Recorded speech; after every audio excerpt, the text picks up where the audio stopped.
नमस्कार, स्वागत है आपका टीएफटी इंडिया में। मैं पूर्णिमा मेहरा और आप देख रहे हैं देश की बड़ी खबरें। हरियाणा की 20 सीटों पर फिर चुनाव की मांग को सुप्रीम कोर्ट ने किया खारिज।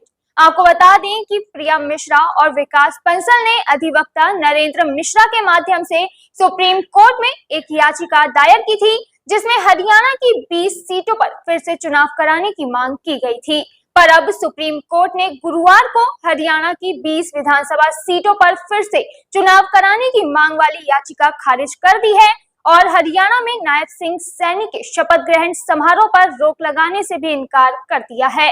आपको बता दें कि प्रधान न्यायाधीश DY चंद्रचूड़, न्यायमूर्ति JB पारदीवाला और न्यायमूर्ति मनोज मिश्रा की पीठ ने इस याचिका को खारिज किया है। मुख्य न्यायाधीश ने याचिकाकर्ता को चेताते हुए कहा कि ऐसी याचिकाओं के लिए जुर्माना लगाया जा सकता है। इस दौरान उन्होंने ये भी पूछा है कि क्या आप चाहते हैं कि हम चुनी हुई सरकार को शपथ लेने से रोक दें? ऐसा कैसे हो सकता है? पीठ ने याचिकाकर्ता से याचिका की प्रतियां सभी न्यायाधीशों को उपलब्ध कराने के निर्देश दिए और स्पष्ट किया कि इस तरह की याचिकाओं पर जुर्माना लगाया जा सकता है।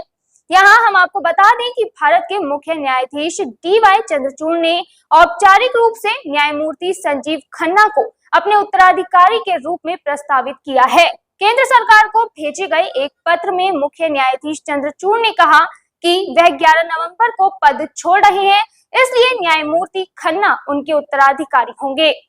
महाराष्ट्र चुनाव में टिकटों को लेकर कांग्रेस ने शुरू किया मंथन। कांग्रेस ने नई दिल्ली स्थित हिमाचल सदन में महाराष्ट्र चुनाव की तैयारी को लेकर पहली स्क्रीनिंग कमेटी की बैठक की, जिसमें कमेटी के अध्यक्ष मधुसूदन मिस्त्री, प्रदेश के प्रभारी रमेश चेन्निथला, प्रदेश के सीनियर नेता विजय वडेट्टीवार मौजूद रहे। मीडिया रिपोर्ट के मुताबिक इस बैठक में 83 से 84 सीटों को लेकर मंथन हुआ, जिस पर अंतिम मोहर 20 अक्टूबर को होने वाली केंद्रीय चुनाव समिति की बैठक में लग सकती है। वहीं सपा प्रमुख अखिलेश यादव ने गुरुवार को कहा कि वह कल यानी शुक्रवार को महाराष्ट्र जा रहे हैं। अखिलेश ने कहा कि हमारे 2 विधायक वहां पर पहले से ही मौजूद थे। उम्मीद है इस बार हमें उससे ज्यादा सीटें मिलेंगी। उनका कहना है कि हमारी कोशिश होगी कि इंडिया गठबंधन के साथ लड़े। हमने सीट मांगी है। हमें उम्मीद है कि इस बार ज्यादा सीटें मिलेंगी और पूरी मजबूती के साथ गठबंधन के साथ खड़े होंगे। उत्तर प्रदेश में बहुत जल्द सब तय हो जाएगा। यहाँ अखिलेश यादव ने कहा कि हम एकजुट होकर चुनाव लड़ेंगे। उन्होंने कहा कि घबराए तो वे लोग हैं जो उपचुनाव वाली सीटों पर से BLO तक को हटा दिए। वे लोग माइक्रोस्कोप से PDA परिवार के अधिकारी और कर्मचारियों को ढूंढ रहे हैं। आपको बता दें कि चुनाव आयोग ने यूपी की 10 विधानसभा सीटों में से 9 सीटों पर उपचुनाव का ऐलान कर दिया है, जबकि एक विधानसभा मिल्कीपुर पर अभी भी तारीख तय नहीं की गई है, जिसको लेकर सियासत गरमाई हुई है। समाजवादी पार्टी के सांसद अवधेश प्रसाद ने अपने एक बयान में कहा है, उत्तर प्रदेश में 10 विधानसभा सीटों पर उपचुनाव होना है, जिसमें से मिल्कीपुर सीट पर मैं विधायक था। मैंने 12 जून में इस्तीफा दिया, जिसे विधानसभा अध्यक्ष ने 13 जून को स्वीकार कर लिया था। उन्होंने कहा कि भाजपा के उम्मीदवार ने कोर्ट में याचिका दे रखी थी।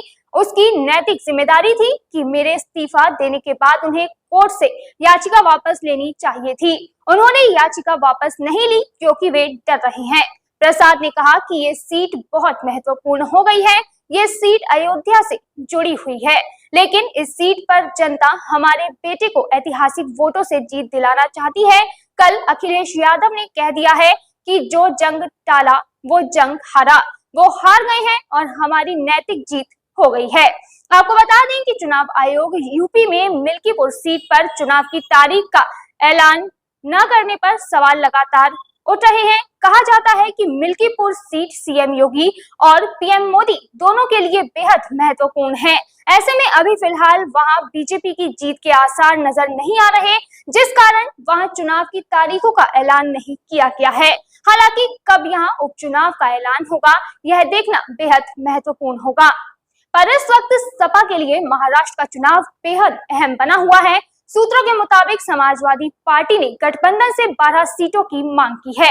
बता दें कि समाजवादी पार्टी के महाराष्ट्र प्रमुख अबू आजमी ने कहा कि वर्तमान में केवल कांग्रेस, एनसीपी, एससीपी और शिवसेना ही बैठकें कर रही हैं। अन्य छोटी पार्टियों के साथ बैठकें अभी भी लंबित हैं। उन्होंने आगे कहा कि मैं अपने ट्वीट के माध्यम से उन्हें याद दिला रहा था कि बहुत देर हो रही है। मैंने सुना था कि कांग्रेस कुछ घोषणा भी करने वाले थे, इसलिए मैंने उनसे कहा था कि हमें विश्वास में लीजिए, इसमें कोई नाराजगी नहीं है। मैं सिर्फ ये याद दिलाना चाहता था कि राहुल गांधी और अखिलेश यादव के बीच भी अच्छे रिश्ते हैं। यहाँ अबू आजमी ने आगे कहा कि मैं गठबंधन से 12 सीटें मांग रहा हूँ, मैं उतनी सीटें लाने की कोशिश करूंगा। सपा नेता ने बुधवार को एक्स पर पोस्ट कर कहा कि अगर कोई भी पार्टी समाजवादी पार्टी से बात किए बिना उम्मीदवार की घोषणा करती है तो यह गलत होगा। वहीं महाराष्ट्र के नेता प्रतिपक्ष विजय वडेट्टीवार ने कहा कि सपा के लिए गठबंधन के दरवाजे बंद नहीं है और 2 दिनों के भीतर सभी समस्याएं सुलझा ली जाएंगी। हमारी पहली चर्चा हो चुकी है। नायब सिंह सैनी ने ली सीएम पद की शपथ। नायब सिंह सैनी एक बार फिर हरियाणा के सीएम बन गए हैं। आपको बता दें कि नायब सिंह सैनी ओबीसी के नेता हैं, जिन्होंने बृहस्पतिवार को हरियाणा के सीएम पद की शपथ ली। इस दौरान पीएम मोदी, केंद्रीय गृह मंत्री अमित शाह एवं भारतीय जनता पार्टी के शीर्ष नेतृत्व के अलावा राष्ट्रीय जनतांत्रिक गठबंधन के अन्य दलों के नेता भी मौजूद रहे।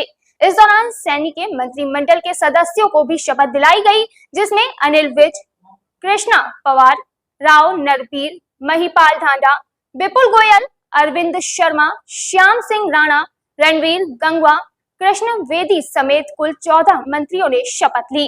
आपको बता दें कि सीएम की कैबिनेट में ओबीसी के 2, अनुसूचित जाति के 2, पंजाबी का 1, जाट के 2, यादव के 2, ब्राह्मण के 2, गुर्जर के 1, वैश्य के 1, राजपूत के 1 मंत्री हैं। सीएम सैनी के शपथ ग्रहण के बाद एनडीए शासित राज्यों के मुख्यमंत्री और उप मुख्यमंत्री चंडीगढ़ में बीजेपी की ओर से आयोजित एक सम्मेलन में भी भाग लेंगे। तो फिलहाल इन खबरों में बस इतना ही। फिर मिलेंगे नई खबरों में, तब तक देखते रहिए टीएफटी इंडिया। धन्यवाद।